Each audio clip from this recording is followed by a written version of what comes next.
saudara sekalian, sebelum kita masuk pada pertemuan hari ini, ya, yang perlu diingat ketika kita belajar Pancasila sebagai dasar negara pada pertemuan 10, kita melihat beberapa fenomena. Yang pertama adalah fenomena yang berkaitan dengan keadaan negara kita hari ini. Kemudian yang kedua adalah berkenaan dengan rangkaian mata kuliah. Sebelum kita melakukan ujian tengah semester, kita sudah mempelajari Pancasila dalam sudut falsafah bangsa. Artinya pertemuan 1 sampai 7 kita sudah konsentrasi kepada bangsa, dan mulai pertemuan yang ke-9 kemarin, kemudian hari ini pertemuan yang ke-10, itu kita akan konsentrasi kepada warga negaranya. Namun sebagai pintu masuk untuk ke warga negara tersebut tentunya harus dihantarkan. Nah, jadi pada pertemuan ke-10 kita akan coba menghantarkan rekan-rekan semua untuk mempelajari mata kuliah Pendidikan Pancasila dan Kewarganegaraan, di mana pokok bahasanya adalah Pancasila dan Dasar Negara. Oke, itu yang kedua. Dan yang ketiga, ketika Anda tidak tampil, ada kemungkinan ya hasil pengecekan atau rekaman kok namanya tidak muncul, kemudian gambarnya tidak muncul. Nah, itu memang saya juga tidak mengerti kenapa itu bisa tidak muncul, kecuali yang memang menampilkan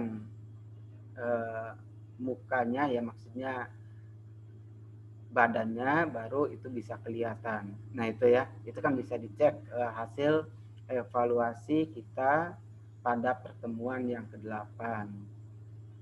Kemudian untuk pertemuan yang ke-9 itu saudara-saudara saya sudah membagikan ya linknya di pertemuan 9. Silakan nanti dicek ya materi pertemuan 9 yang sudah saya sampaikan di kelas yang saya maksud.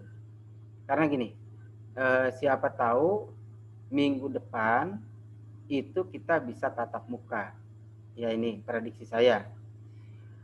Kalau kita tatap muka, saya ingin mencoba membahas tugas-tugas Anda secara acak.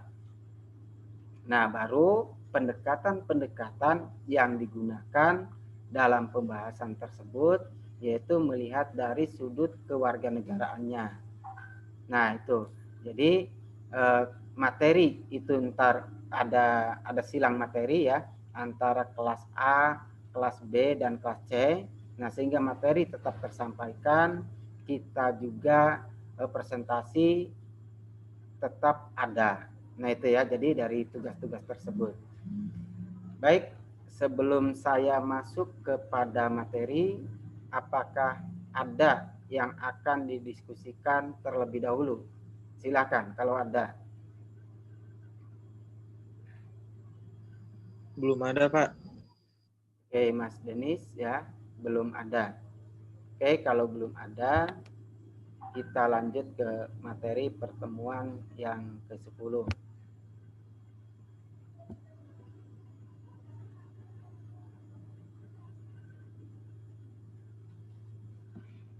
Nah, ini pada pertemuan ke-10 kita pada tanggal berapa sekarang? Tanggal 19 November ya. 2020 kita masuk pertemuan 10. Di mana kita akan membahas Pancasila dan dasar negara.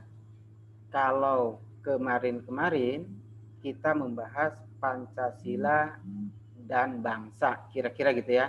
Pancasila dan ideologi dunia. Nah itu.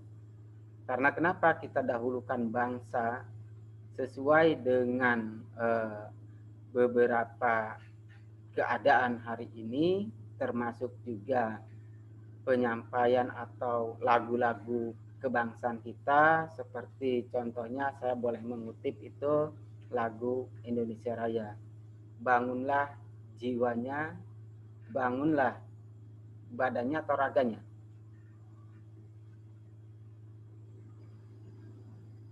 Badannya, Pak.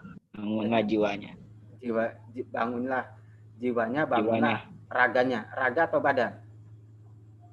Badannya. Badannya, Pak. Badan, Pak, badan. Badannya, Pak. Badan ya. Nah, Ya. artinya jadi berarti pertemuan semester 7 kita itu sudah membangun jiwa. Jiwanya itu adalah jiwa kebangsaan atau jiwa-jiwa nation, jiwa bangsa. Makanya saya pada pertemuan 1 sampai 7 coba menghindari penggunaan kata-kata negara kemudian warga negara, lebih banyak menggunakan kata bangsa. Karena yang pernah saya jelaskan juga bahwa kata bangsa dalam hal kita belajar Pancasila adalah ruhnya, ruh untuk membangun negara. Nah, kira-kira seperti itu. Baik, kita masuk pada pertemuan hari ini, ya, yaitu Pancasila dan dasar negara. Ada 3 kata kunci di sini. Yang pertama adalah Pancasila, yang kedua adalah dasar, dan yang ketiga adalah negara. Kalau kita berbicara Pancasila, berarti sudah kita bicarakan ya pada pertemuan sebelumnya. Dan ketika kita bicara dasar hari ini, berarti patokan kita atau konsep yang kita gunakan adalah fondasi. Ya, fondasi dari suatu negara. Jadi kalau kita ibaratkan membangun rumah itu dasar ini merupakan fondasinya. Fondasi dari suatu negara tentunya disesuaikan dengan masyarakatnya. Nah, kalau membangun rumah tentunya fondasinya itu harus disesuaikan dengan beberapa ukuran. Yang pertama, ketika misalkan kita membangun bangunan rumah, biasanya termasuk gedung ya dalam hal ini, ada penyesuaian tinggi gedung dengan kedalaman fondasi. Itu juga mungkin bagi saudara-saudara yang memiliki background-nya adalah teknik ya atau eksak pada saat SMA, itu ada perhitungan. Ada dalamnya fondasi dengan tingginya bangunan. Itu harus ada perbandingan. Kemudian selain itu juga harus ada pertimbangan yang kedua, yakni bentuk tanah atau kontur tanah. Nah, itu juga harus jadi pertimbangan. Tentunya ketika bangunan misalkan oleh Mas Denis itu diperkirakan tingginya 4 meter, fondasinya cukup misalkan 1 meter. Nah, kalau posisi tanahnya memang bagus, ya cukup 1 meter kan gitu. Tapi kalau posisi tanahnya itu tidak stabil, dalam artian suka bergerak, biasanya di daerah-daerah yang kontur tanahnya banyak mengandung lempung ya, itu suka bergerak sendiri tanahnya. Ya tidak cukup, misalkan fondasinya hanya 1 meter, bahkan bisa menjadi 1/2 atau setengahnya dari bangunan tersebut. Nah, begitu juga ketika kita menjadikan Pancasila sebagai dasar, kita juga punya catatan-catatan penting. Catatan yang pertama ketika menjadikan Pancasila sebagai dasar adalah tentang keanekaragaman bangsa Indonesia yang tercermin, ya, semuanya itu tercermin dalam sila-sila Pancasila seperti dasar nilai ketuhanan. Itu juga harus dipertimbangkan. Dasar kemanusiaan, dasar persatuan, dasar kerakyatan, dan dasar keadilan. Nah, jadi kalau membangun Pancasila sebagai dasar negara harus ada 5 setidak, ya memang harus ada 5 karena Pancasilanya belum berubah ya, masih 5. Jadi harus ada 5 kekuatan yang menyokong negara melalui nilai-nilai Pancasila. Oke, itu. Nah, kata kunci yang ketiga yaitu berkenaan dengan negara. Kalau kita berbicara tentang negara, tentunya ada beberapa pendapat berkenaan dengan negara. Namun, dari berbagai pendapat tersebut bisa kita tarik satu konsep tersendiri, yakni karena kita bicara Pancasila dan dasar negara dengan diawali Pancasila sebagai kehidupan bangsa, Pancasila sebagai ideologi bangsa yang sudah kita lalui selama 7 pertemuan tersebut, maka tentunya bicara negara harus ada relevansi dengan pembelajaran kita sebelumnya, yaitu kita tempatkan negara dalam konsep bahwa negara adalah organisasi dari suatu bangsa. Artinya di sini bahwa negara merupakan wadahnya, ya. Jadi kalau kita hidup itu punya tempat tinggal. Nah, kalau orang tidak punya tempat tinggal berarti akan disebut sebagai gelandangan. Ya enggak Pak, tempat tinggalku seperti misalkan lagu Rhoma Irama, ya.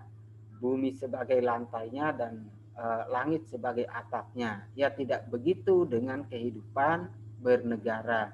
Tapi kan ujung-ujungnya Rhoma Irama juga mengatakan itulah nasib sebagai tunawisma. Nah, itu jangan sampai arahnya ke situ ya. Jadi negara dalam hal ini sebagai organisasi dari bangsa. Itu catatan penting sebelum kita memulai perkuliahan ini. Baik, kita lihat slide selanjutnya. Nah, ini bisa kita lihat saudara-saudara, Pancasila sebagai dasar negara. Yang pertama, Pancasila sebagai dasar negara sering juga disebut sebagai dasar falsafah negara atau filosofi Grundslag dari suatu negara atau ideologi negara. Nah, di sini kita melihat kemarin Pancasila dijadikan ideologi bangsa, kemudian filosofi atau nilai-nilai filsafat dari suatu bangsa yang dimaksud adalah bangsa Indonesia. Nah, kemudian karena kita sudah punya namanya wadah yang namanya negara, yang perlu ada pengaturan-pengaturannya, dan kalau kita merujuk kepada syarat-syarat negara, yaitu ada 3 syarat yang utama dan ada 1 syarat tambahan.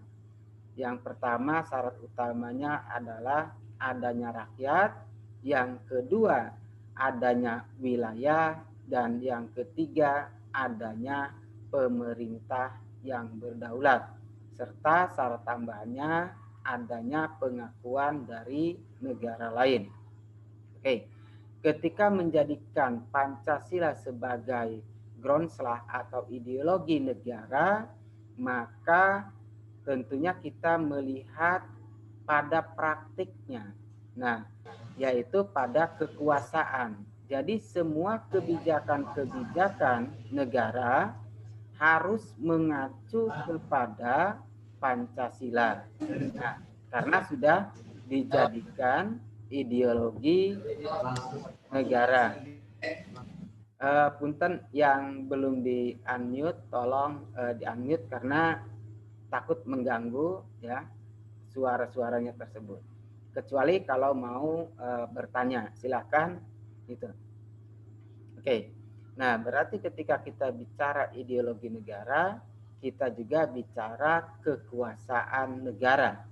Ketika kita bicara kekuasaan negara, ada 3 kekuasaan penting dalam teori negara, yaitu adanya legislatif, adanya eksekutif, dan adanya yudikatif.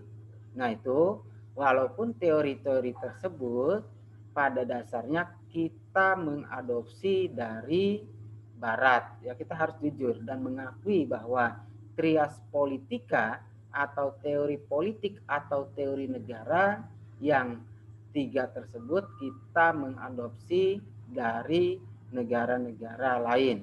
Itu.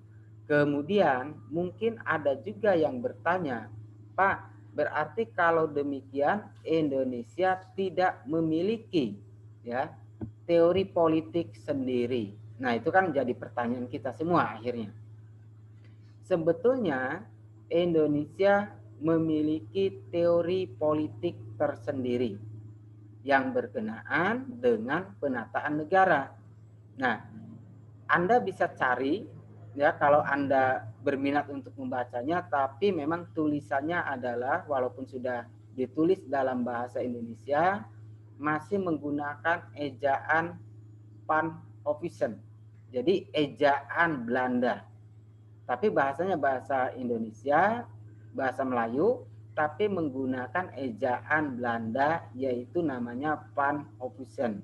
Nah, contohnya gini, kalau hari ini kita menuliskan kata Soekarno itu pakai SU, nah dulu kan pakai OE. Nah, ini seperti contohnya di sini ada ada Ella Harum. Nah, kalau di dalam ejaan lama tetap ya Ella Harum. Nah, kemudian ada nanti perubahan-perubahan kata sebetulnya ada. Nah, kayak Budi. Nah, kalau Ella Harum berarti Ella Hanwem. Nah, kira-kira tulisannya seperti itu ya. Ada D dibacanya DJ, Jarum. Nah, itu kira-kira bahasa yang bisa ditemukan itu seperti itu. Dan dia ditulis ya, buku tersebut ditulis oleh Muhammad Yamin tentang ketatanegaraan Majapahit. Di situ lengkap bagaimana konsep tentang yudikatif, eksekutif, kemudian juga legislatifnya ada. Bagaimana pembentukannya. Kenapa itu tidak digunakan di kita? Karena kita terlalu lama ya dijajah oleh bangsa asing. Ya. Jadi terlalu lama dijajah oleh bangsa asing, akhirnya bangsa asing menerapkan pola-polanya tersendiri. Seperti pola dalam kalau kita bicara negara, politik negara, bangsa asing datang ke Indonesia itu menerapkan semacam pola konkordansi, yaitu menerapkan hukum-hukum yang ada di dalam bangsanya kemudian diterapkan di daerah jajahan. Itu dinamakan sebagai asas konkordansi. Nah, itu ya, asas konkordansi. Jadi apa yang dimiliki oleh bangsa asing di daerahnya berkaitan dengan aturan-aturan hukum, aturan-aturan kenegaraan itu diterapkan juga di daerah jajahannya. Oke, itu ya. Jadi ketika menjadikan ideologi negara Pancasila sebagai ideologi negara, ada 3 tadi ketika kita bicara kekuasaan. Nah, ketika kita bicara kebetulan di sini saya lihat program bahasa dan sastra daerah yang konsentrasinya adalah sastra Sunda. Nah, di dalam pemerintahan Sunda sendiri ya, sebetulnya mengenal apa yang dikatakan sebagai tata politik. Nah, tata politik di dalam Sunda nanti karena Anda sebagai konsentrasi di sastra Sunda, saya harap juga ada cross check ya, dalam artian karena ini mungkin menyangkut dengan budaya-budaya masyarakat Sunda, yaitu mengenal adanya Tritangtu. Tritangtu ini merupakan 3 ketentuan dalam mengelola negara. 3 ketentuan itu apa saja? Kalau kita mengacu kepada teori politik dunia, berarti kita mengacu kepada trias politika. Tapi kalau kita sebagai orang Sunda, ya apalagi saudara-saudara sedang belajar sastra Sunda, itu ada namanya konsep Tritangtu di dalam menata negara. Yang pertama adanya Prabu. Prabu itu semacam eksekutif, tapi nanti harus dikaji ulang ya apakah betul Prabu itu semacam eksekutif. Kemudian ada Resi, ya Resi itu adalah seorang pengadil, dalam hal ini berlaku sebagai yudikatifnya, dan ada juga yaitu Rama. Rama itu sebagai legislatif. Nah ini, jadi 3 juga di dalam wilayah Sunda.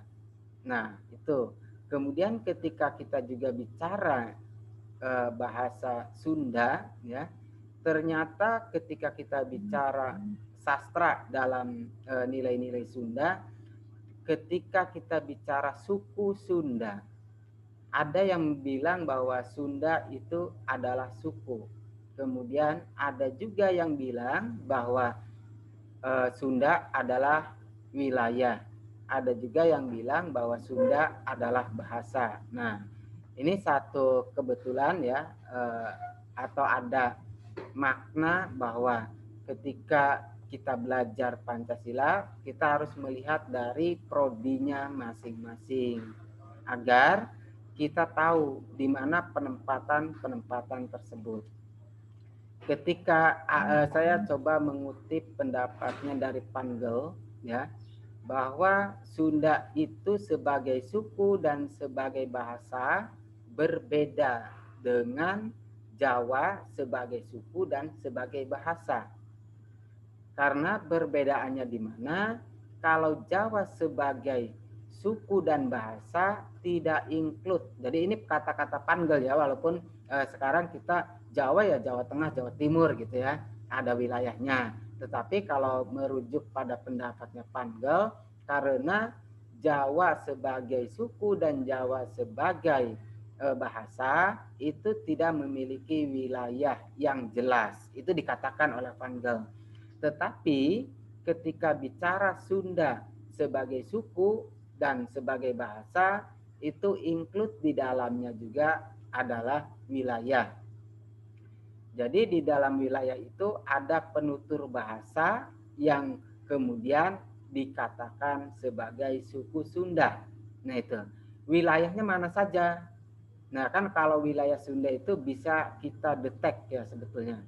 Ada 2 wilayah besar, yaitu Priangan Timur dan Priangan Barat. Mungkin sebagian juga ada di Pandeglang, tapi apakah itu masuk wilayah Tatar Sunda atau tidak? Karena secara bahasa memang dia menggunakan bahasa Sunda. Tapi itu juga harus kita klarifikasi ya, biar kita tahu mana sebetulnya wilayah Sunda tersebut. Oke, itu ya gambaran ketika Pancasila dijadikan ideologi ya, melihat dari prospek negara dahulu kita juga punya sistem politik, melihat Sunda juga punya sistem politik dengan Tritangtu dalam menata negara.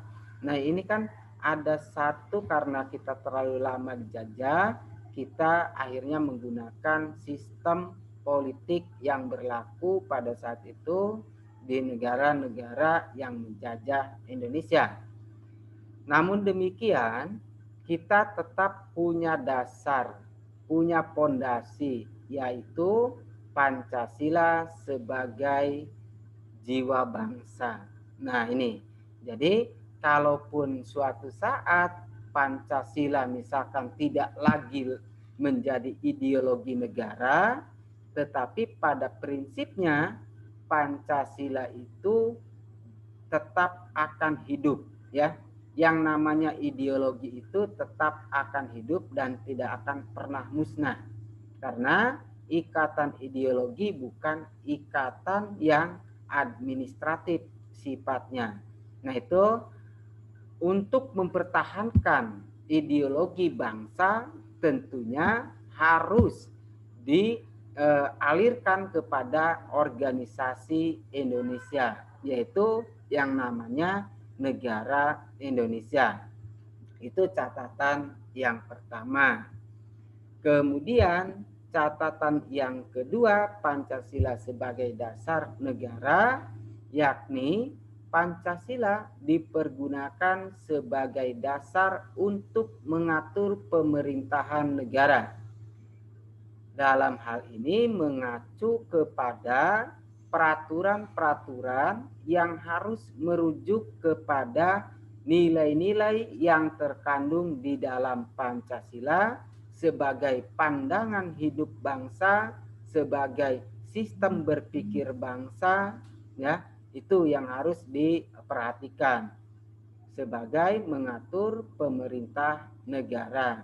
Sebagai contohnya, ketika di tingkatan organisasi terkecil di dalam negara, misalkan RT, itu juga harus merujuk aturan RT kalau memang ada, aturan RW, aturan kepala desa, aturan kecamatan, aturan kabupaten, kota, kemudian aturan provinsi, dan aturan negara sendiri. Nah, jadi makanya cermin dari Pancasila adalah Persatuan Indonesia. Nah, di situ.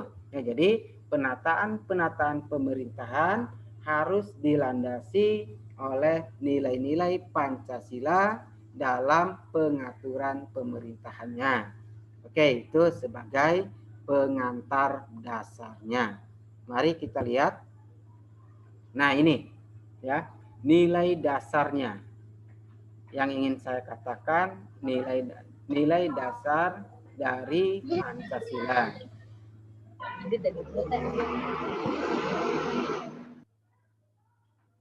Yang pertama yaitu nilai ketuhanan, yang kedua kemanusiaan, persatuan, kerakyatan, dan keadilan sosial. Nah, ini mungkin juga ada satu pertanyaan-pertanyaan yang saya dapatkan di kelas lain itu, Pak, kenapa sila pertama itu lambangnya bintang ya, ketuhanan yang Maha Esa? Nah, ini belum saya temukan jawabannya. Jujur ya, belum saya temukan. Kenapa lambangnya tidak bulan? Nah, itu juga hal-hal yang seperti ini yang memang berkaitan dengan lambang-lambang ini. Ada beberapa pendapat sebetulnya kenapa Pancasila itu yang sila pertama lambangnya bintang. Kemudian yang kelima adalah sampai padi dan kapas. Itu sebetulnya mencerminkan ya nilai-nilai bangsa Indonesia. Nah, karena kita mengakui ketuhanan yang Maha Esa, artinya gini, mengakui nilai-nilai keagamaan bukan hanya pada satu agama saja, maka setiap agama itu bisa menjadi panutan bagi para pemeluknya masing-masing. Kenapa lambangnya tidak bulan? Nah, di dalam satu pemikiran ya, tidak ada bahwa bulan itu sebetulnya lambang yang akan diperebutkan. Ya. kalau kita menggunakan lambangnya adalah bulan, karena bintang itu banyak dan bintang itu siapapun bisa bercahaya dengan bintangnya, tetapi kalau bulan biasanya lambang itu adalah lambang yang akan diperebutkan. Coba Anda cek beberapa istilah yang berkenaan dengan bulan. Aku si pungguk merindukan bulan, artinya tetap satu yang dia rindukan, ya. Nah, itu kemudian datang bulan. Nah, ini kan ada yang hal yang satu dan tidak bisa memberikan makna kepada hal-hal yang lain. Itu kenapa kita memilih bintang. Begitu juga dengan kemanusiaan adil dan beradab, ya, di mana mata rantai itu merupakan satu kesatuan untuk memberikan keadilan, bahwa kita sebagai manusia diciptakan merupakan satu kesatuan kodrat sebagai makhluk ciptaan Tuhan. Nah, ini kemudian persatuan dalam hal ini, bahwa lambang tersebut membuktikan bahwa kenapa memilih lambangnya beringin, itu tentunya ada nilai-nilai filosofi terhadap pohon beringin tersebut. Di mana ada pohon beringin, di situ akan ada kandungan air di bawahnya, dan buah beringin juga tidak terlalu besar. Nah, kalau kita berlindung di bawah pohon yang buahnya besar, kan takut buahnya itu jatuh dan menimpa kita semua.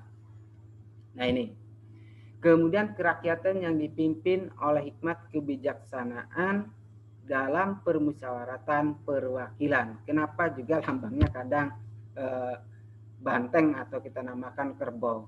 Karena dari Sabang sampai Merauke, ya, sebagian besar totem-totem yang ada di Indonesia itu dilambangkan dengan binatang-binatang berkaki 4. Totem itu adalah makhluk yang didewakan atau sebagai makhluk yang tinggi dibandingkan dengan makhluk-makhluk lain. Nah, ini ya, kenapa lambangnya juga kerbau. Nah, juga ada kesamaan juga bahwa hampir seluruh daerah memiliki lambang kerajaannya itu berbentuk kerbau. Nah, ini makanya dulu yang namanya, mungkin kalau Anda suka menonton film-film ya, film-film kerajaan Majapahit terutama, ada namanya kebo. Jadi kebo itu bukan orang pemalas sebetulnya.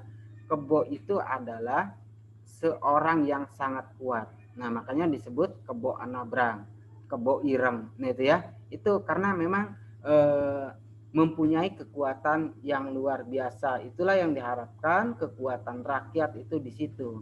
Kemudian kalau padi dan kapas yang melambangkan keadilan sosial bagi seluruh rakyat Indonesia, bahwa di mana sebagian besar masyarakat Indonesia itu harus memberikan keadilan sosial baik yang memerintah maupun yang diperintah. Karena padi merupakan lambang dari kehidupan setiap manusia yang ada di Indonesia, kemudian kapas adalah lambang satu kenyamanan dalam beristirahat. Oke ya, kira-kira seperti itu. Oke, sampai sini ada yang akan ditanyakan terlebih dahulu sebelum saya lanjut? Silakan Mas Denis kalau ada yang ditanyakan, atau yang lain silakan. Belum ada. Oke, yang lain gimana? Mas Tias Harsa? Belum. Oke, yang lain mungkin masih ada yang mau ditanyakan, silakan. Ya, Pak. Ya, silakan Mbak Alvina, ya. Mengapa lambang Bhinneka Tunggal Ika itu dilambangkan oleh sini burung Garuda? Kenapa enggak burung lain gitu, seperti burung elang? Burung emprit ya. Ya, oke, itu kan ini pernah tahun kemarin saya pernah ditanya seperti ini, ya.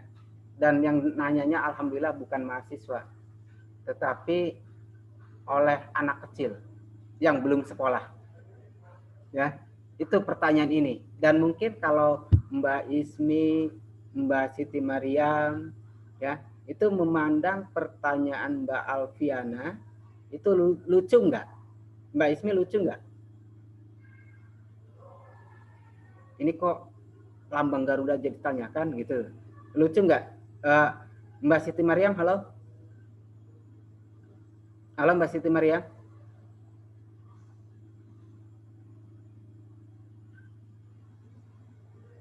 Lucu nggak Ya, ya? Pak. Ya, apa yang ditanyakan lucu nggak? Kedengarannya lucu nggak?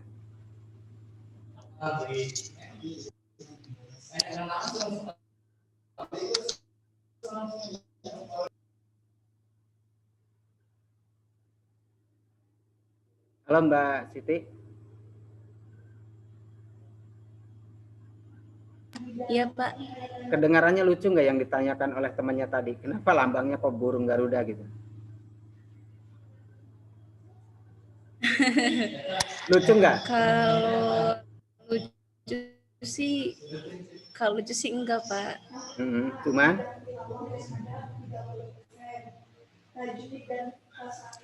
Cuman kenapa? Ya, dibilang lucu. Kalau menurut saya sih sesuai dengan lagu. Manuk Dadali itu kan Garuda. Jadi burung Garuda itu kalau menurut saya merupakan lambang yang gagah. Karena burung Garuda itu kan seringnya berada di udara ya Pak, di atas, maksudnya di langit.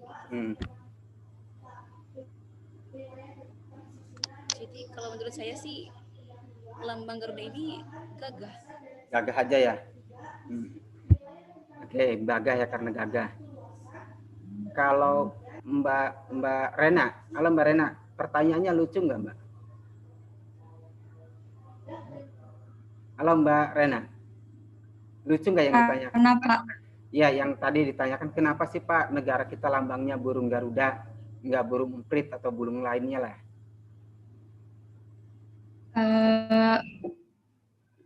Enggak lucu. Anda pernah ditanya oleh adik Anda? Sehingga enggak pernah. Ya, kalau nggak pernah berarti Anda jawab dong. Kenapa Indonesia lambangnya burung Garuda? Ya, membantu tadi siapa yang nanya? Mbak Selvina ya? Alfiana. Ya, silakan Mbak. Dijawab pertanyaan dari Mbak Alfiana itu.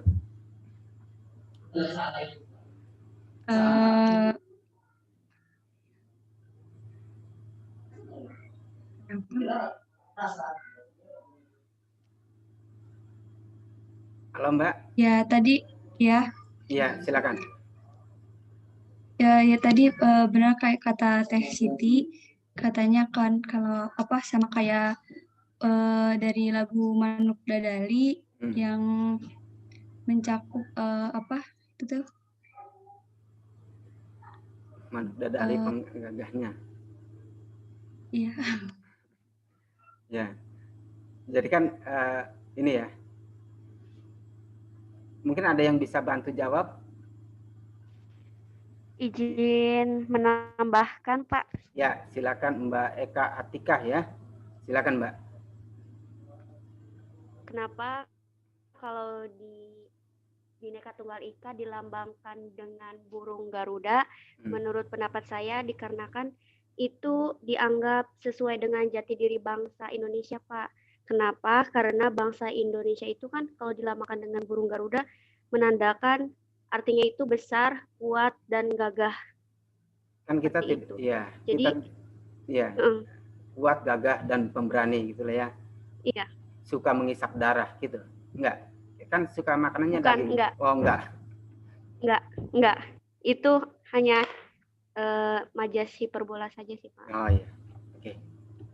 Itu dari Mbak Eka ya. Nah, ini iya, Pak. Nah, saya harus jujur kepada teman-teman ya. Untuk menemukan kenapa Indonesia memakai lambang Garuda, itu saya harus membahasnya itu selama 2 bulan, baru saya temukan. Dan alhamdulillah pertanyaan ini muncul kembali ya. Dan waktu itu bukan ditanyakan oleh mahasiswa, tetapi oleh anak usia 3 tahun. Ya, kenapa Indonesia itu burung Garuda? Nah, kan pontang-panting, akhirnya kan pertanyaan itu ya bukan berarti Mbak Alfiana kayak anak-anak, enggak. Justru pertanyaan-pertanyaan yang kelihatannya sederhana, saya harus mencari jawabannya itu selama 2 bulan, dan saya harus membuat tulisan akhirnya ya. Tapi hikmahnya saya bisa membuat satu tulisan tentang totem Garuda. Nah itu, jadi totem Garuda sebagai lambang tertinggi dari semua totem-totem daerah yang ada di Indonesia. Nah itu mungkin Desember terbit ya tulisannya, ntar saya share kalau kita masih kuliah. Itu totem Garuda, tapi saya coba menghubungkannya dengan totem COVID.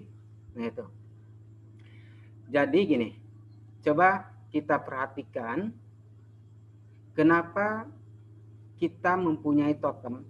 Kita harus bahas dari totem dulu ya. Totem adalah binatang tertinggi ya, yang diakui kekuatannya sebagai lambang, sebagai kekuatan mistik, sebagai kekuatan yang dipercayai oleh setiap orang. Nah gitu, itu totem sendiri. Kalau kita melihat dari kata asalnya, totem itu berasal dari bahasa Latin ya. Pada saat itu dipergunakan kata totem itu untuk mencari nilai-nilai ketuhanan, yaitu menuju lambang monoteis. Ya, kalau di Islam ada Bapa monoteis, yaitu Nabi Ibrahim, gitu ya sematannya. Makanya kan Ibrahim itu menghancurkan berhala-berhala kan pada saat itu, hanya satu berhala yang disisakan, yang terbesar gitu kan, sehingga harus menyalahkan kalau itu ya salahkan tuh berhala yang paling besar, kenapa dia menghancurkan. Nah kira-kira berawal dari situ. Nah tetapi itu kejadian ini totem, pengelahiran totem itu terjadi di Yunani ya. Jadi seseorang itu banyak mempercayai binatang-binatang. Nah ini ya binatang-binatang. Kemudian kalau kita lihat secara geografis Indonesia, kita harus memakai namanya logika berpikir ya, logika berpikir yang disesuaikan dengan letak-letak kepulauan Indonesia.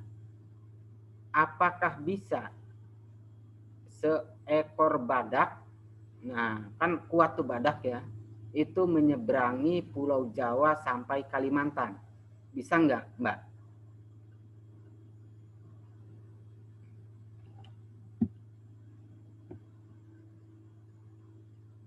Bisa nggak, Mbak Yulia? Kalau badak itu bisa menyeberangi Pulau Kalimantan dari Pulau Jawa, bisa nggak? Tanpa bantuan. Mbak Yang bisa nggak? Badak itu menyeberangi Pulau Jawa tanpa bantuan, menyeberangi dari Jawa ke Kalimantan, ya dari Banten lah masih ada badak, menyeberangi sana sampai ke Kalimantan, bisa nggak, kira-kira masuk akal nggak? Bisa nggak, Mbak? Tergantung kepercayaan masing-masing sih. Enggak, ini badak kalau sekarang suruh berenang ke Kalimantan, nggak percaya. Nggak percaya. Ya maksudnya kalau badak suruh ke Kalimantan hari ini kan kuat tuh, kalau kita lihat badak kuat ya. Nah itu bisa nggak menyeberangi Kalimantan? Kayaknya tenggelam di tengah-tengah deh kalau dipaksakan gitu, kecuali dibantu oleh kapal. Kemudian juga ada lambang-lambang ya. Kemudian selain itu juga bahwa ada yang menggambarkan sebetulnya lambang Garuda ini walaupun agak sedikit mirip dengan Amerika ya. Amerika juga jangan salah loh, lambangnya itu adalah burung. Tetapi lebih banyak yang menggunakan lambang-lambang burung itu adalah negara-negara Timur Tengah. Nah ini, jadi ada nilai-nilainya memang arahnya ke situ ya. Nah itu nilainya. Sehingga kenapa harus diberi jambul supaya tidak sama dengan lambang Amerika. Ya maksudnya totem kebanggaan Amerika. Nah ini, Ini berawal dari situ ya. Karena kalau kita mau jujur, hanya burung lah yang bisa menyeberangi dari Jawa ke Sumatera tanpa harus meminta bantuan siapapun. Kemudian dari Sumatera ke Kalimantan. Coba, bisa nggak binatang lain? Dan kalaupun buaya, ya ke darat sangat berbahaya kalau kita menggunakan lambang buaya. Kalau buaya itu kan yang sangat berbahaya sendiri bukan buaya air ya, Mas Muhammad Albiansa. Nah, kalau ada buaya itu yang sangat berbahaya kalau sudah di darat buaya itu. Ya, kalau buaya di air itu tidak berbahaya. Tetapi yang berbahaya itu buaya darat. Nah, itu ya. Nah, oke. Jadi itu kenapa cengkramannya adalah Bhinneka Tunggal Ika atau kepulauan yang berbeda-beda, suku yang berbeda-beda, karena untuk menyatukan itu harus melalui proses yang cepat. Nah ini, jadi dengan adanya keanekaragaman, perbedaan itu tetap pada satu komitmen bahwa kita punya totem tertinggi namanya Garuda. Nah itu ya, nah itu secara kesejarahan. Baik, kita coba dari Mbak Alfiana kita lihat. Ini kebetulan saya menampilkan. Nah ini kan ada Pancasila sebagai dasar negara, yaitu berlambangkan Garuda, ya burung Garuda. Ada juga di Kuningan. Kebetulan kita berada di Kuningan. Ada kuda Kuningan. Nah sama pertanyaannya, kan gitu. Ada Mbak Hanuf Al-Azra. Mbak dari mana Mbak? Dari Kuningan, Pak. Nah, kenapa Kuningan lambangnya kuda? Kan pertanyaan itu agak konyol juga akhirnya kan. Tapi saya yakin untuk jawabnya itu harus berkonsentrasi penuh. Kenapa ya? Kuningan itu lambangnya kuda. Oke, ada yang bisa jawab. Nah, itu ya. Mbak Hanum gimana jawabannya coba? Atau Mbak Dinanti bisa bantu jawab. Kenapa Kuningan lambangnya kuda? Nah itu kan sebetulnya itu adalah totem daerah. Ya, ya. Silakan Mbak, silakan. Ya Mbak Dina ya. Karena melambangkan semangat menegakkan keadilan, kayak gitu bukan sih Pak? Ya nggak tahu, Anda kan sebagai orang Kuningan. Kalau saya jawab ntar salah gitu ya. Ya, nah maksudnya kan gini, pelajaran yang bisa kita ambil, jangan sampai kita itu berada di Kuningan ketika kita punya totem, yaitu namanya totem. Jadi ada totem negara, ada totem daerah. Jadi kuda itu adalah totem daerah Kuningan atau lambang yang berupa hewan. Totem itu merupakan kebanggaan masyarakat Kuningan. Tapi bukan berarti dia itu paling kuat, bukan. Tetapi kebanggaan. Biasanya masyarakat di sana menilainya banyak manfaatnya dibandingkan dengan totem yang lain yang ada di daerah tersebut. Nah, gitulah ya. Walaupun ntar ada nilai legendanya, ada nilai mistiknya, ya, ada yang nilai-nilai lainnya lah ya. Itu terlepas dari itu, tapi totem daerah itu adalah totem kebanggaan daerahnya. Nah ini kan, nah akhirnya pertanyaan Mbak Alvina juga kan, bisa nggak teman-teman menjawab kenapa Kuningan itu lambangnya kuda? Nah itu kan pertanyaan, jadinya Anda sebagai orang Kuningan ketika tidak tahu kan akan merasa malu juga kan gitu.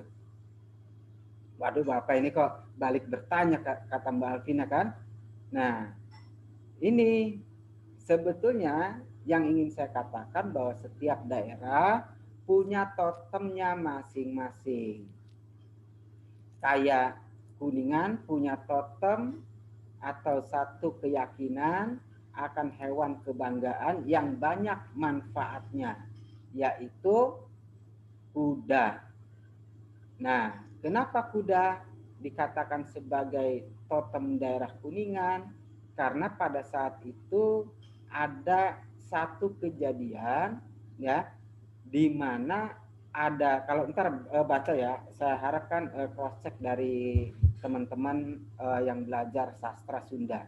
Jadi di daerah Kuningan itu ada satu kerajaan ya yang berasal dari Cirebon, dan dia itu menaiki kuda ke arah Kuningan dan dimanfaatkan kuda-kuda itu oleh masyarakat sebagai alat angkutan. Karena daerahnya yang bergunung-gunung, maka di Kuningan kudanya itu tidak pakai per. Per tahu nggak? Itu tuh yang ada rodanya tuh. Andong Ya, kalau tahu, tahu. Nah, coba rata-rata di Kuningan itu tidak memakai itu. Nah, itu untuk mengontrol perkebunan-perkebunan dengan daerah yang berbukit-bukit. Itu ya, jadi arahnya ke situ. Makanya totem kebanggaannya adalah kuda.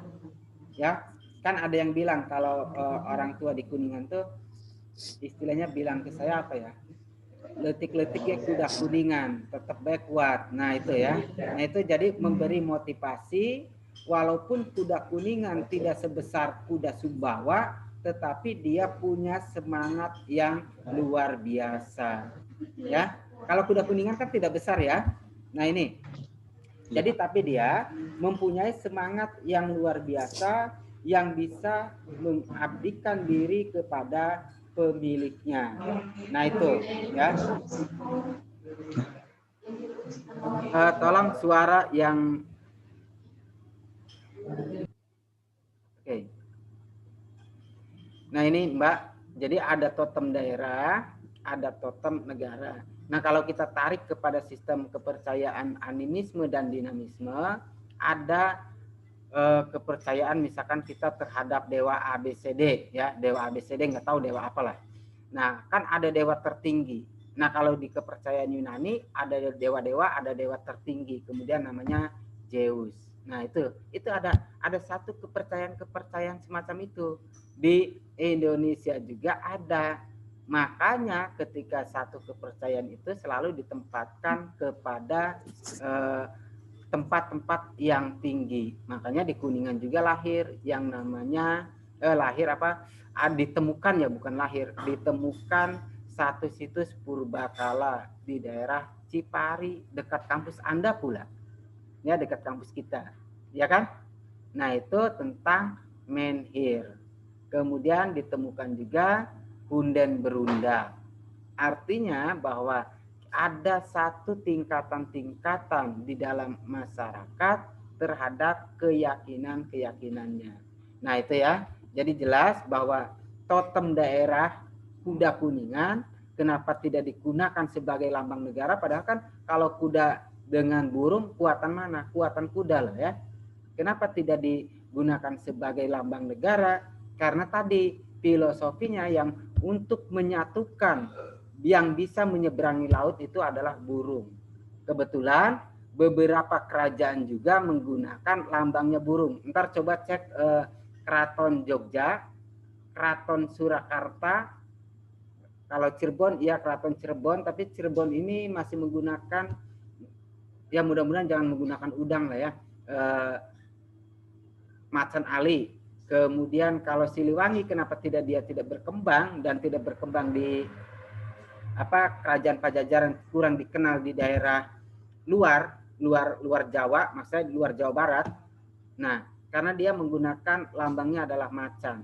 Kalau coba lambang Majapahit Anda cek, itu burung. Dalam artian dia bisa menguasai. Nah, nilai-nilai kesejarahan itulah yang menjadikan kalau Indonesia sebagai negara kepulauan, ada baiknya kita menggunakan lambang totem tertingginya yaitu burung. Nah, tapi istilah Garuda sendiri saya kurang tahu ya. Tapi setidaknya saya berhasil menggali tentang totem negara, kemudian totem daerah, dan sistem-sistem keyakinan masyarakat masa lalu itu punya identitasnya masing-masing. Nah, makanya Garuda, burung Garuda ini dijadikan yang harus dia sebagai pijakannya adalah antara perbedaan-perbedaan budaya masyarakat ya yang ada di wilayah Indonesia. Itu Mbak Alfiani ya. Jadi Mbak Alvina mungkin tadi jawabannya agak tidak bisa singkat karena ini harus ada kajian gitu kan, ujug-ujug Garuda kan nggak mungkin, tetapi memang diambil dari kebiasaan-kebiasaan yang ada. Nah itu juga dihadapkan pada bentuk geografis, ya negara Indonesia adalah negara kepulauan, kemudian di dalam negara kepulauan itu ada yang bisa menyeberangi dengan mudah yaitu hanya burung. Nah itu burung itu bisa menyeberangi dari Jawa ke Sumatera. Tetapi kalau badak yang gede, kuda yang gede, yang kuat, coba harus menyeberangi lautan, itu tidaklah mungkin. Nah itu ya yang menghasilkan. Selain lambang-lambang burung ini juga banyak digunakan oleh negara-negara di Timur Tengah. Nah itu ya. Oke, itu kira-kira Mbak Alvina. Kalau belum memuaskan jawabannya, silakan Anda kaji lambang kuda. Kenapa lambang Kuningan itu kuda juga gitu ya. Seperti itulah. Tapi itu adalah totem daerah yang harus ya menjadi ciri identitas. Namun yang lucu itu adalah totem daerah Cirebon. Ada yang tahu Mbak Yang lambang Cirebon itu apa? Udang, Bapak. Udang. Nah, coba Anda terjemahkan udang. Udang. Kurang tahu, Pak. Iya. Kalau hari ini ya saya juga orang Cirebon ya, jadi mungkin nggak ada apa istilahnya maksud untuk mengejek Cirebon, kecuali kalau orang di luar Cirebon mengatakan itu agak riskan sebetulnya untuk Cirebon sendiri. Ini yang berbeda. Coba Mbak katakan sesuatu tentang udang aja. Peribahasa tentang udang. Udang. Mungkin apa ya? Cirebon itu terkenal dengan bukan industri berarti, penghasil udang. Otak udang, Pak. Nah, itu ya. Iya kan, yang kadang kan kita mungkin ada di dalam pemikiran Mbak Yang itu, coba ungkapkan kata tentang udang. Itu mau mengungkapkan kata otak udang itu kan agak malu. Karena dosennya adalah orang Cirebon, ntar marah gitu kan. Wah, saya dimarahin sama dosennya. Tetapi ada yang agak berani tapi nyeleneh kan gitu. Mas siapa Mas? Mas siapa Mas? Syahrul Pak. Ya, Mas Syahrul. Ya nggak apa-apa, memang dalam beberapa kata kan kalau ada yang mengatakan otak udang berarti adalah orang yang tidak punya otak. Nah kira-kira kan gitu. Coba kalau kita menelisiki tentang totem di Kuningan, totemnya itu adalah kuda, apakah kita menemukan kelemahan-kelemahan dari kuda? Nah apakah tidak ada? Kan justru dipakainya adalah letik-letik oge kuda Kuningan. Nah, masa di sini letik-letik oge otak udang, kan bahaya jadinya kan? Nah, ini tapi ini adalah sebagai pengetahuan tambahan ya. Sebetulnya di Cirebon sendiri ada semacam kontroversi yang harus terselesaikan gitu. Ya. Nah, ini. Ya, saya sendiri tidak marah kalau dikatakan kenapa Cirebon lambangnya otak udang, berarti orang Cirebon nggak punya otak, Pak. Iya, gitu kan? Saya bilang iya. Iya. Nah, ini karena salah satu hewan yang menyimpan kotorannya itu di kepalanya itu apa? Udang, Pak. Udang ya. Cobalah cek. Semua hewan itu menyimpan kotorannya itu, tempat kotorannya itu paling di pantat ya, atau di perut lah gitu. Tapi satu-satunya hewan yang menyimpan kotorannya di kepala itu adalah udang. Nah, berarti kan cocok kan ya? Udah otak udang, jadi orangnya tukang umbres kan, karena yang ada itu otaknya adalah kotoran semua. Ya nggak apa-apa, itu kan maksudnya untuk menemukan ya, menemukan kenapa totem yang digunakan itu udang. Nah itu. Dan ketika ditelusuri juga nilai-nilai secara filosofi sosial itu tidak mengena. Ya, saya pernah mengadakan satu penamaan ya untuk mengatakan Cirebon dan tidak ada hubungannya dengan udang. Kata Cirebon itu tidak ada hubungannya dengan udang karena cai dan rebon. Kemudian kalau kita namakan bahwa Cirebon itu memproduksi namanya terasi, ya. Trasi itu berasal dari Tiongkok, ya, bahasa Tiongkok, yaitu kota transit. Kota transit itu adalah kota tempat singgah, ya, tempat industri. Nah, itu Cirebon. Kemudian teman-teman yang ada di daerah Tatar Sunda menamakan Trasi itu apa, Mbak Ulfa? Ya Pak. Iya, nama Trasi itu bahasa Sundanya apa, Trasi? Tapi orang tua saya kayak nenek gitu pernah bilang Delan teh Pak. Delan, iya. Tapi sekarang ya itu kan, ya Delan itu kan berarti Delen. Delen itu adalah daerah muara. Tidak ada hubungannya dengan udang. Oh, ya. Jadi ini yang kenapa di Cirebon itu menjadi satu perdebatan kadang otak udangnya inilah.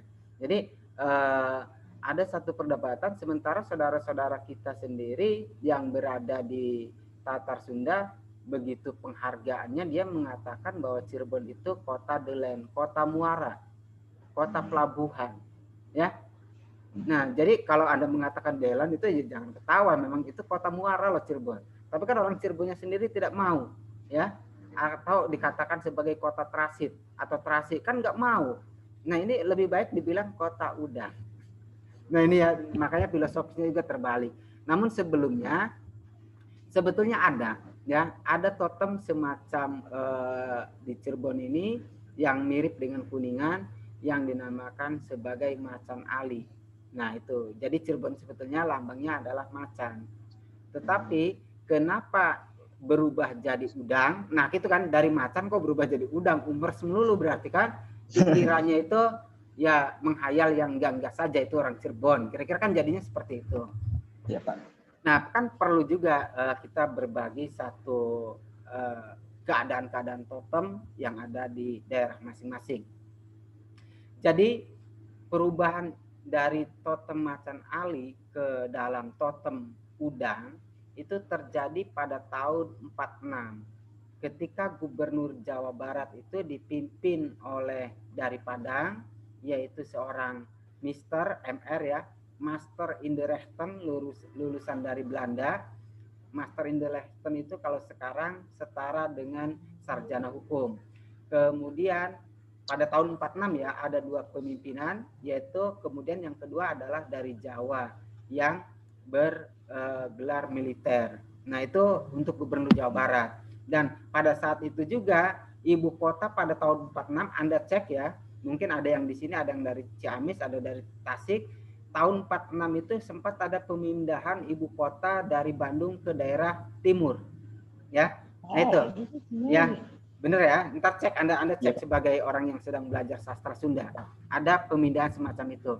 Dan pada saat itu juga ada pergantian gubernur yang tidak jelas asal-usulnya. Maksudnya pergantiannya tidak jelas karena dalam satu tahun itu dua. Ya, kemudian dirubah lagi 2047-nya.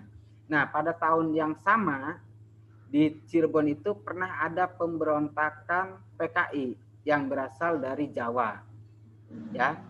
Nah, dari Madiun itu ke Cirebon, di kota Cirebon mengobrak-abrik Cirebon, dan semua penggawa-penggawa kerajaan di Cirebon itu tidak ada yang melakukan tindakan apa-apa, termasuk rakyatnya diam.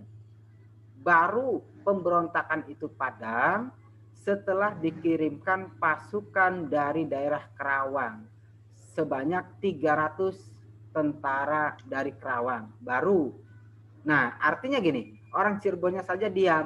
Nah, pada tahun yang sama itulah gubernurnya memutuskan Cirebon jadi kota udang, dan orang Cirebonnya sendiri sangat bangga. Nah, ini perlu ditelisiki juga. Mungkin Anda yang punya darah Cirebon ya, orang tuanya atau neneknya ada di Cirebon, ya perlu juga ditelisiki. Dari macan ali yang gagah tiba-tiba 46 melalui surat keputusan gubernur jadi kota udang. Nah, ini yang permasalahan di Cirebon ya.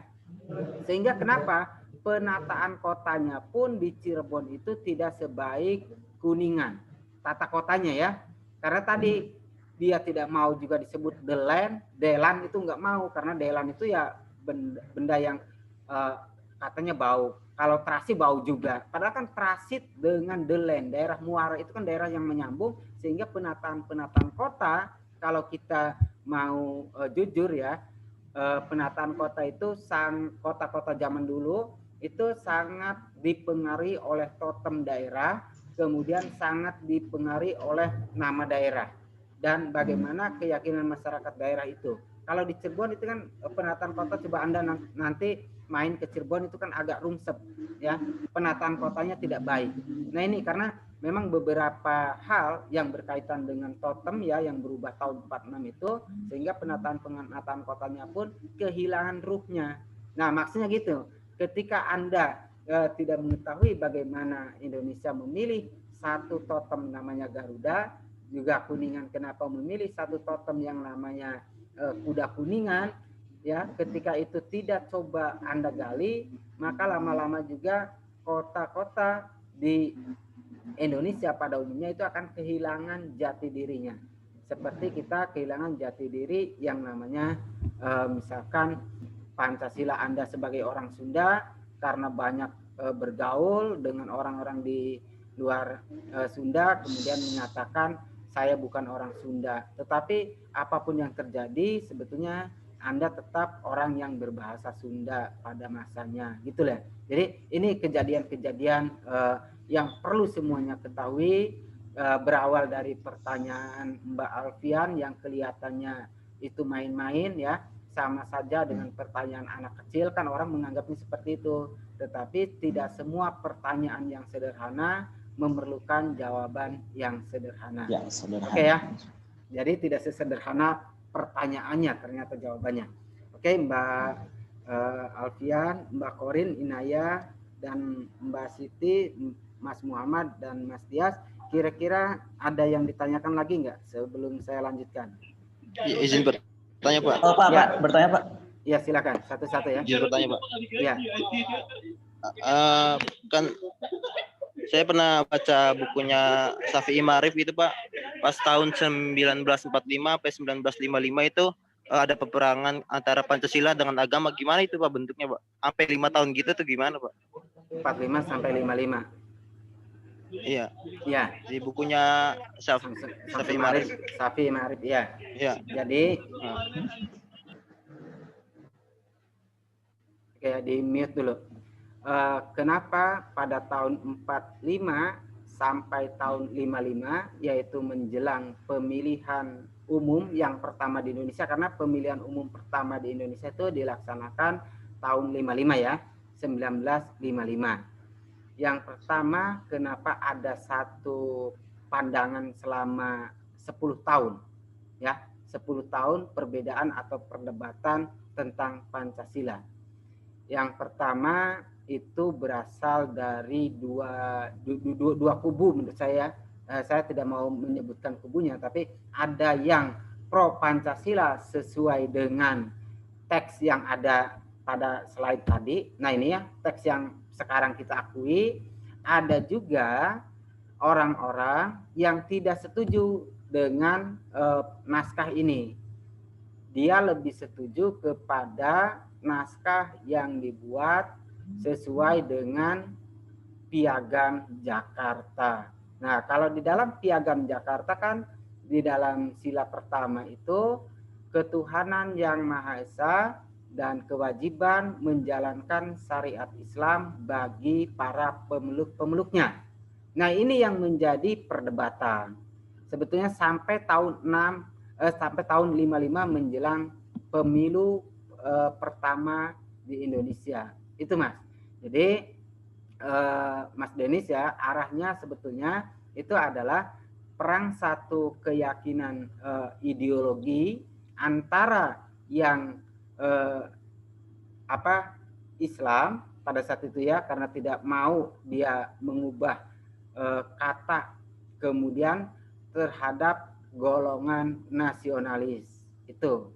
Nah, kalau Anda lebih dalam membaca bukunya Syafi'i Ma'arif tersebut, juga Soekarno sendiri yang berkeyakinan bahwa dia adalah seorang nasionalis. Dia mengatakan seorang nasionalis ya, seorang nasionalis tidak berani merubah teks itu, dan dia itu hanya menyuruh kepada salah satu kawan dekatnya untuk menyampaikan kepada Hasyim Asy'ari, ya, kepada tokoh-tokoh kiai-kiai besar yang ikut bersidang. Nah itu jadi ada ya. Jadi Soekarno sendiri kalau sudah langsung bicara tentang itu sebetulnya tidak mengarah ke, tidak mau ketika ada usulan dari Wamena itu ya.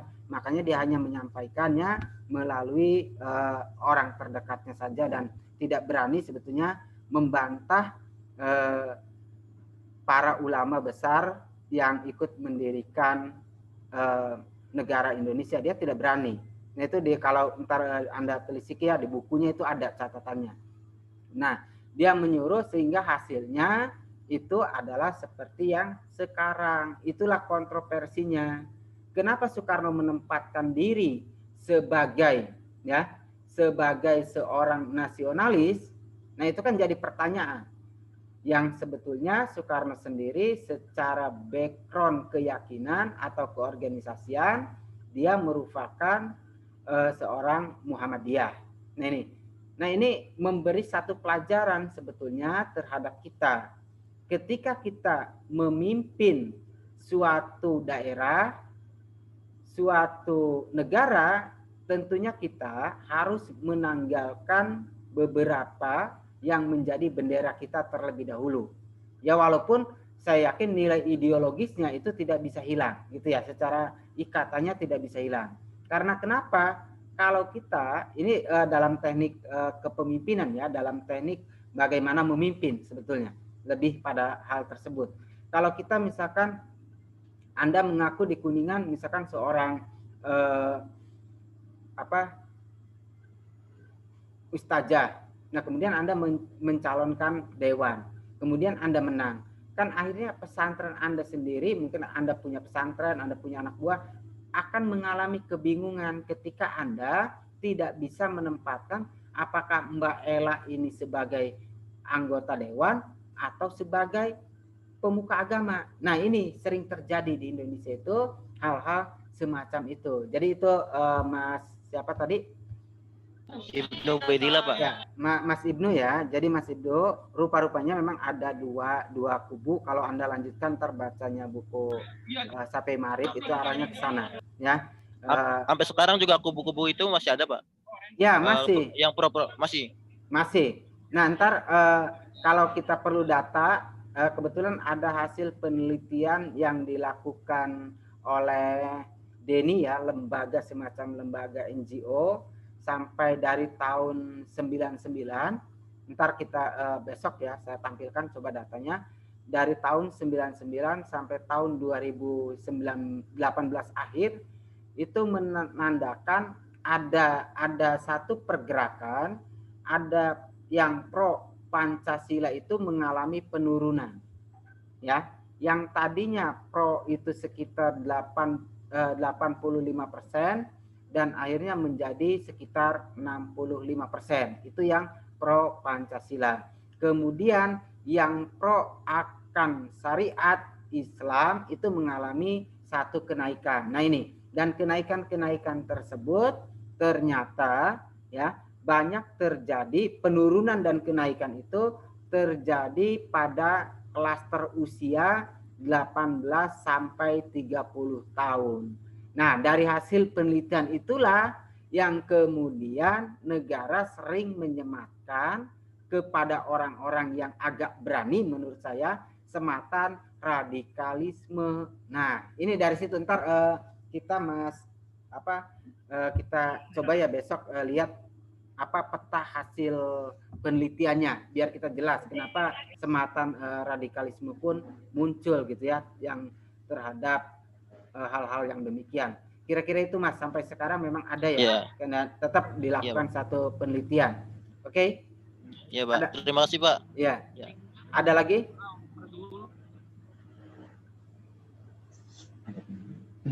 Masih ada? Oke, kalau tidak ada kita lanjutkan dulu.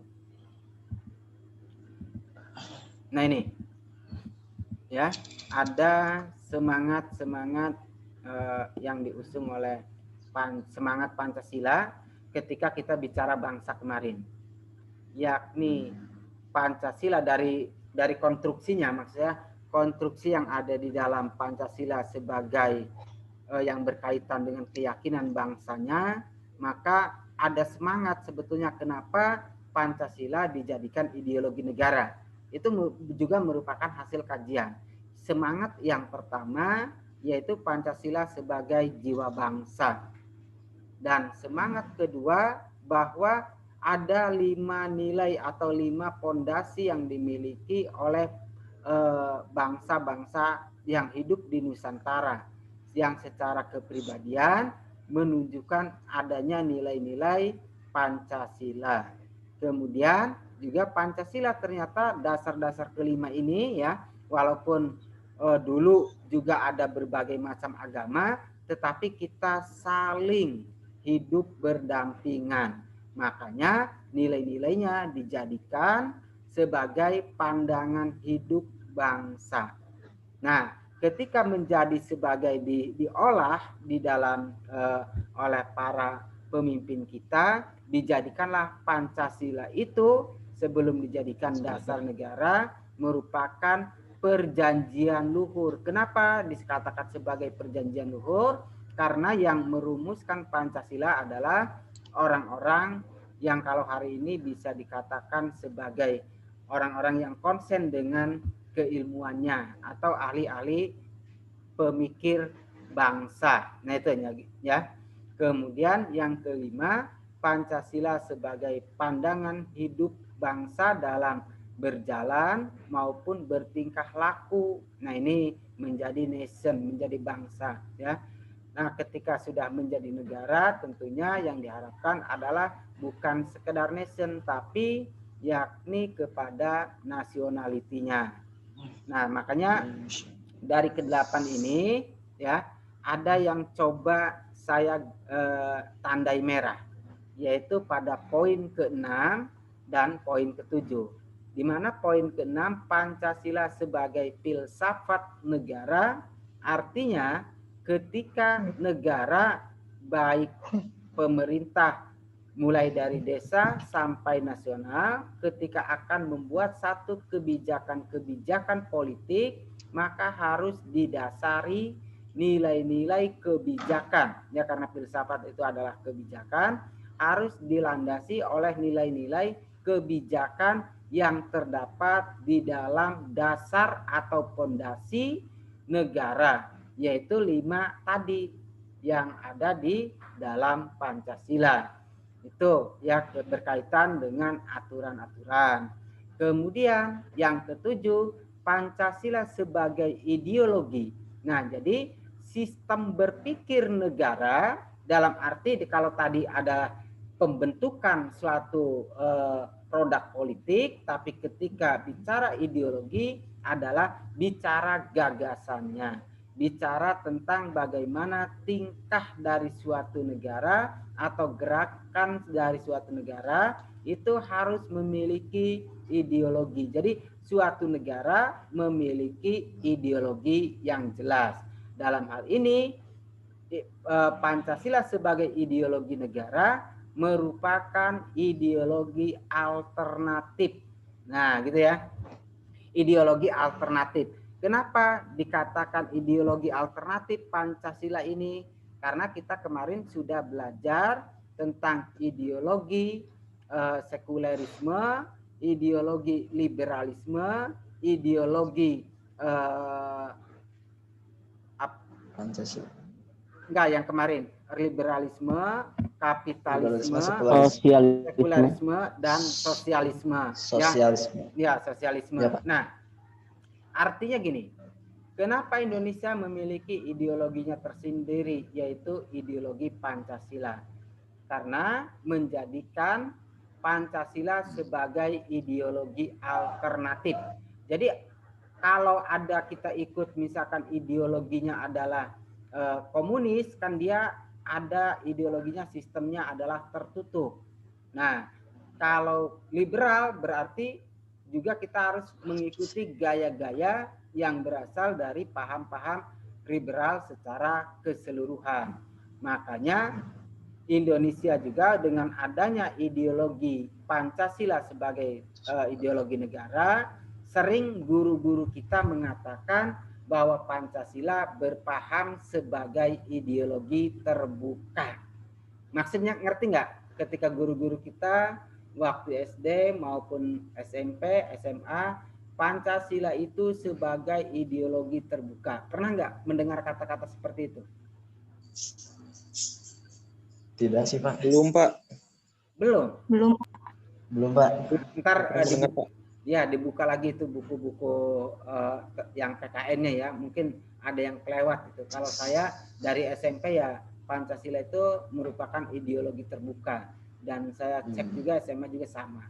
Nah ini, jadi Pancasila sebagai ideologi terbuka itu, Pancasila juga mengambil nilai-nilai yang terbaik dari ideologi yang ada. Nah, jadi Pancasila itu terbuka, tidak tertutup. Makanya ideologi-ideologi lain itu bisa mewarnai. Yang terpenting catatannya sesuai dengan nilai-nilai bangsa Indonesia. Nah, contohnya bisa menerima teknologi, gitu kan terbuka sebetulnya ya.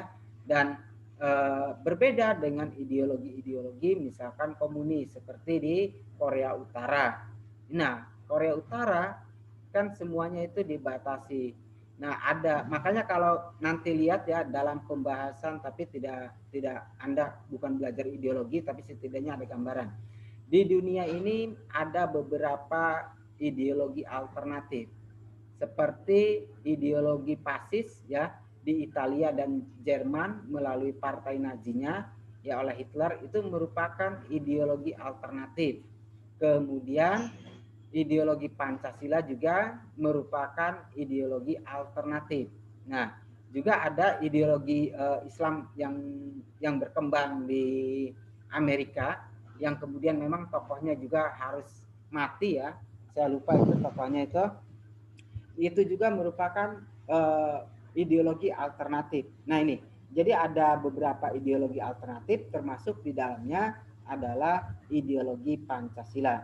Karena tidak mau kita mengikut sosialis yang berlebihan, tapi bisa menerima nilai-nilai yang baik yang berkenaan dengan kemasyarakatan. Kita juga bukan ideologi liberalis. Begitu juga kita tidak juga sekuler ya. Sekuler dalam artian yang betul-betul sekuler. Nah ini. Maka dari situlah ya, kenapa pada saat ya, tolong di unmute dulu ya. Oke. Maka di situ kadang kita yang pernah saya jelaskan mungkin beberapa minggu, sebetulnya apakah benar bahwa 30 September itu merupakan gerakan PKI?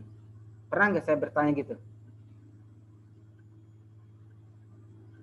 Gerakan 30 September. Nah, ya, itu kan gambaran bahwa yang sebetulnya tanggal 30 September Soekarno berpidato di sidang PBB, yaitu memberikan satu gagasan akan ideologi alternatif untuk negaranya, yaitu Pancasila.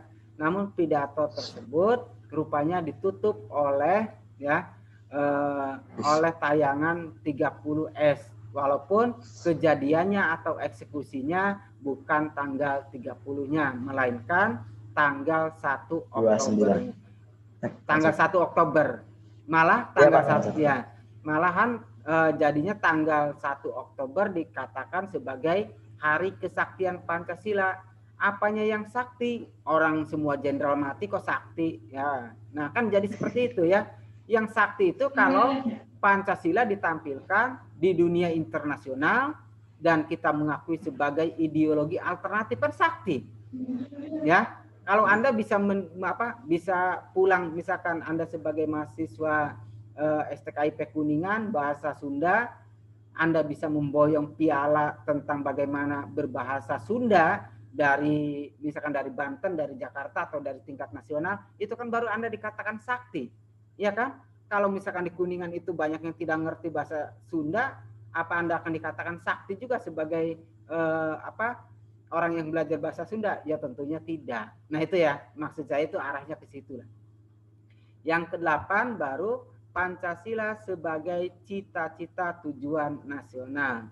Nah ini karena tadi menerapkan sistemnya dari nation menjadi nationality. Jadi pada nilai-nilai bangsa, pada nilai negara yang dibungkus oleh nilai-nilai kebangsaan. Oke ya? Tuh. Nah ini sama kalau Pancasila sebagai dasar negara, kalau tadi itu adalah hasilnya, ya hasil ini. Nah ini hasil semangat dari jiwa bangsanya. Kalau ini Pancasila sebagai dasar kesatuan, itu pada lebih pada sisi aplikasinya dalam bernegara. Nah oke ya, coba kita lihat juga. Nah ini ya memang hampir mirip. Tetapi kalau yang tadi adalah semangatnya, tapi kalau yang ini adalah aplikasinya.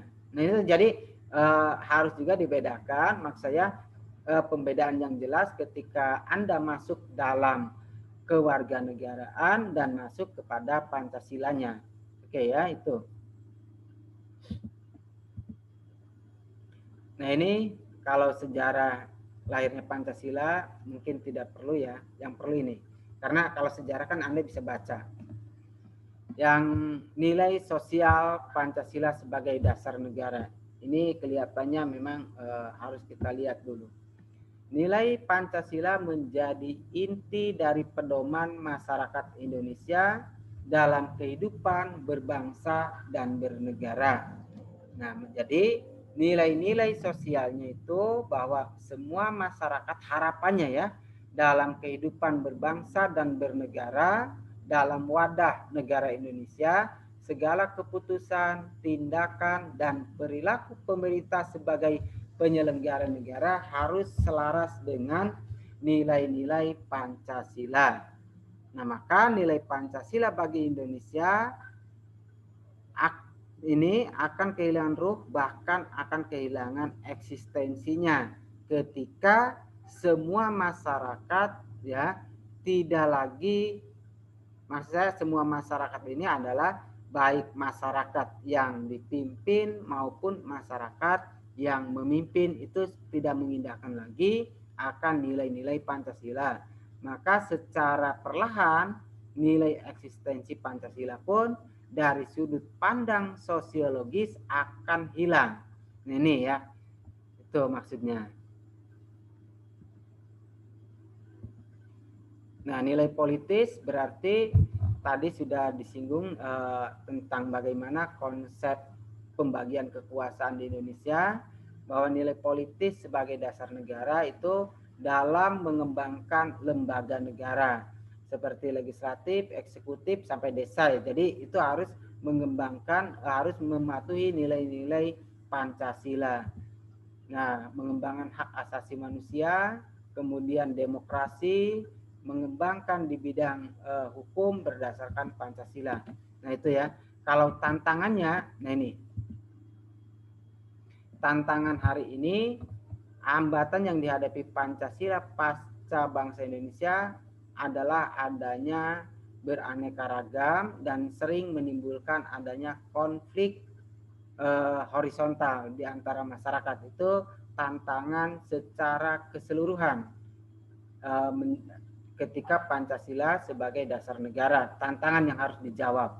Kemudian tantangan yang kedua yaitu bisa kita lihat ada orde lama, kemudian orde baru dan orde milenial ya.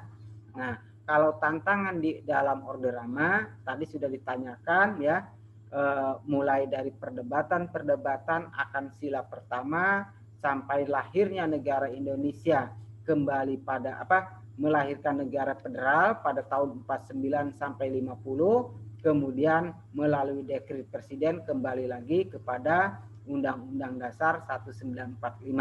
Itu permasalahan tantangan-tantangan yang menjadi cobaan bagi Pancasila. Kemudian juga adanya sistem sebagai adanya pembunuhan terhadap jenderal-jenderal. Nah ini juga tantangan pada saat orde lama. Tapi hal yang kalau saya melihat ya pembunuhan atau revolusi, pahlawan revolusi, kalau memang itu dilakukan oleh salah satu ormas ya, ormas yang namanya PKI, juga kenapa yang dibunuhnya itu harus jenderal? Nah ini menjadi satu fenomena yang sampai hari ini juga belum bisa dipecahkan. Karena PKI sendiri kan merupakan partai peserta pemilu. Ya, kalau partai peserta pemilu dan sudah memenangkan, kemudian tentunya secara logika politiknya bagaimana memperkuat parlemen, bukan membunuh jenderal. Nah ini, jadi sampai hari ini pun yang menjadi landasan bahwa itu selalu dijatuhkan kepada PKI ya, Partai Komunis Indonesia, secara ilmu politik itu juga kurang mendapatkan argumentasi kalau yang melakukan pembunuhan jenderal itu atas nama PKI. Nah ini juga ya yang memang harus dikaji ya. Kemudian yang kedua, kalau di dalam pertarungan politik ya suatu partai itu menang, ya wajar karena PKI adalah partai yang lahir yang pernah saya jelaskan kemarin dari sosialis ya. Partai yang lahir dari sosialis di mana karena kaum buruh dan kaum petani itu tidak memiliki modal, maka harus diakomodir oleh yang namanya partai, sehingga dari partai itu bisa duduk di parlemen atau DPR. Nah, tujuannya kan gitu. Kenapa harus jauh-jauh ke jenderal? Nah, ini jadi ada relasi yang terputus menurut saya, ya. Relasi kalau dilihat dari sisi politik. Kemudian juga secara pengaruhnya di dalam Orde Lama terhadap jenderal kan mempunyai hubungan yang baik dengan para jenderal. Kenapa dia harus merusaknya sendiri? Bukankah dia juga harus mendekati, bukan secara membunuh ya? Nah ini yang secara ilmu politik sampai hari ini belum dapat dipecahkan sebetulnya terhadap kejadian-kejadian tersebut. Karena masih banyak perdebatan-perdebatan yang kurang selaras ya antara politik yang pure memang politik dengan politik yang mempelajari ilmu politik itu sendiri. Oke ya. Nah, tantangan pada masa Orde Baru. Kalau tantangan pada masa Orde Baru itu terlihat ketika setelah dekret presiden, coba pada masa pemerintahan awal itu menjadikan bahwa Pancasila dilaksanakan secara murni dan konsekuen, yang kemudian ya memang tujuannya bagus, tapi yang lebih disayangkan pada masa Orde Baru adalah praktiknya.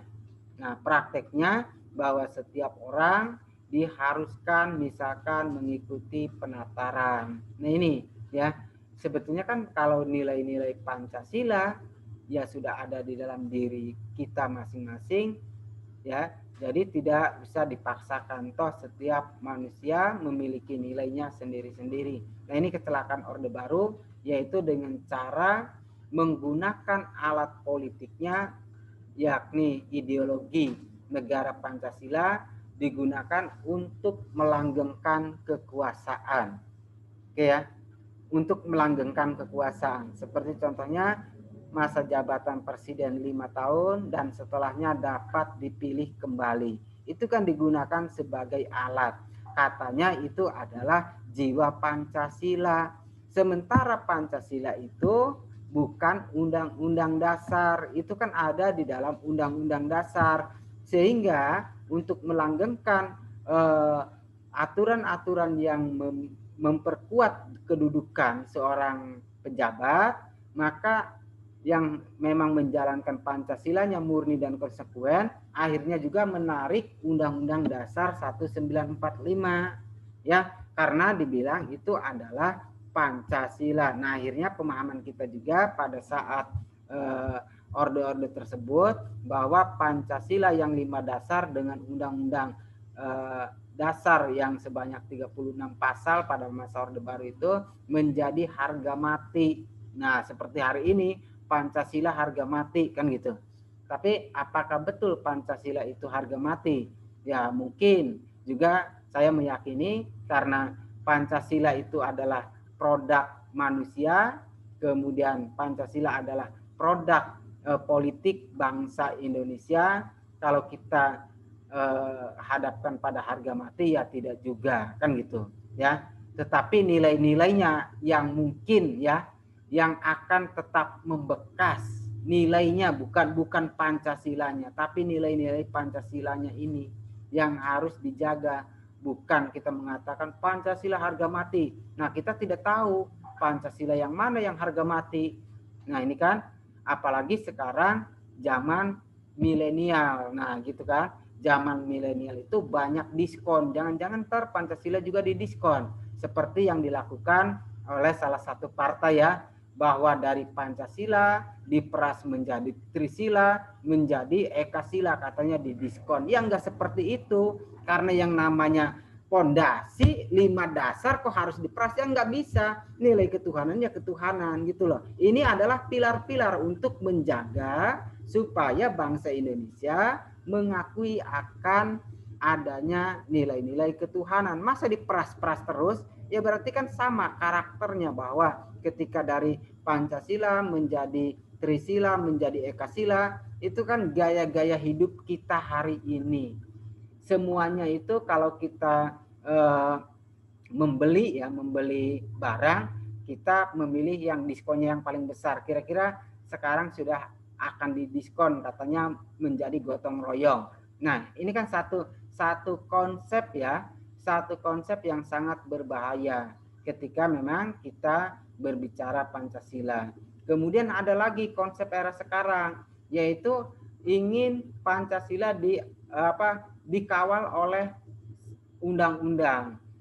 Nah, ini juga menuai kontroversi karena kenapa? Undang-undang itu derajatnya lebih rendah dibandingkan dengan Pancasila. Kenapa? Misalkan anak 5 tahun disuruh mengasuh nenek yang udah 60 tahun. Ya kan? Ya bisa mati nenek itu, ya. Atau dua-duanya mati kan gitu. Nah, ini yang terjadi hari ini terkait dengan pengawalan atau rancangan undang-undang tentang pembinaan ideologi Pancasila. Dan ini rupanya ntar akan terjadi siklus yang mengembalikan bagaimana Orde Baru itu ya, bahwa Pancasila akan dijadikan semacam pemikiran-pemikiran untuk mempertahankan kekuasaan. Itu yang diharapkan, karena hari ini yang terjadi adalah ada yang pro terhadap rancangan undang-undang pembinaan ideologi Pancasila dan ada yang kontra. Nah, kalau kita kembali kepada pokok bahasan tentang ideologi pluralisme, maksud saya gini yang ingin saya sampaikan. Jangan-jangan apa yang diperdebatkan antara yang pro dan yang kontra tentang Pancasila itu hanya sekedar sudut pandangnya, tetapi substansinya sama. Nah, sudut pandang kalau sudah ada ego yang bermain, maka tidak bisa diketemukan kembali antara yang pro dan yang kontra tersebut. Nah, ini yang terjadi hari ini tentang Pancasila, tantangan Pancasila di orde sekarang atau orde reformasi yang dikatakan orde milenial. Menurut saya seperti itu ya. Juga tadi hasil penelitian yang dilakukan oleh Denny bahwa keyakinan masyarakat terhadap Pancasila saat ini itu semakin menurun.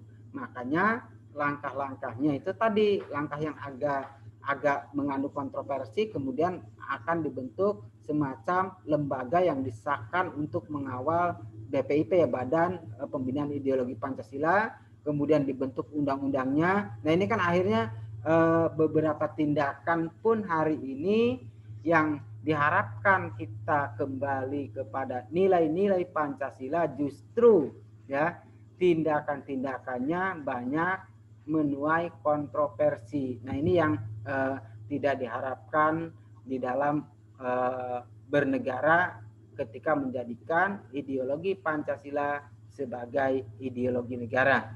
Karena ketika kita bermain-main dengan ideologi yang menyangkut ya nation, jiwa bangsa, maka akan ada kontroversi yang selanjutnya. Itu ya saudara-saudara yang bisa saya sampaikan kepada saudara-saudara di dalam mata kuliah pertemuan hari ini. Silakan kalau ada yang akan didiskusikan pada pertemuan kali ini, silakan.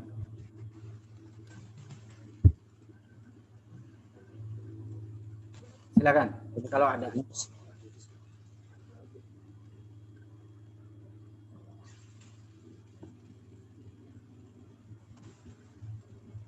Nah, silakan yang ini yang belum tampil, coba videonya ditampilkan. Nanti nggak kecek ini, takutnya saya bilang nggak datang.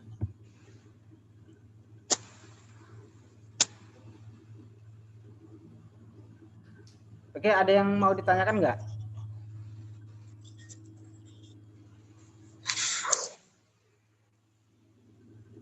Mas Aldian atau Mas Andi? Gimana Mas Andi?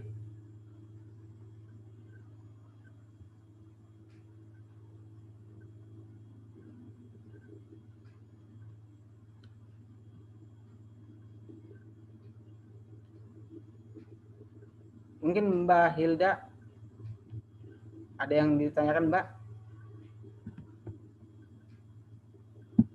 Tidak, Pak. Baik ya, kalau tidak ada yang ditanyakan, tadi juga sambil berjalan kita diskusi atas pembahasan hari ini.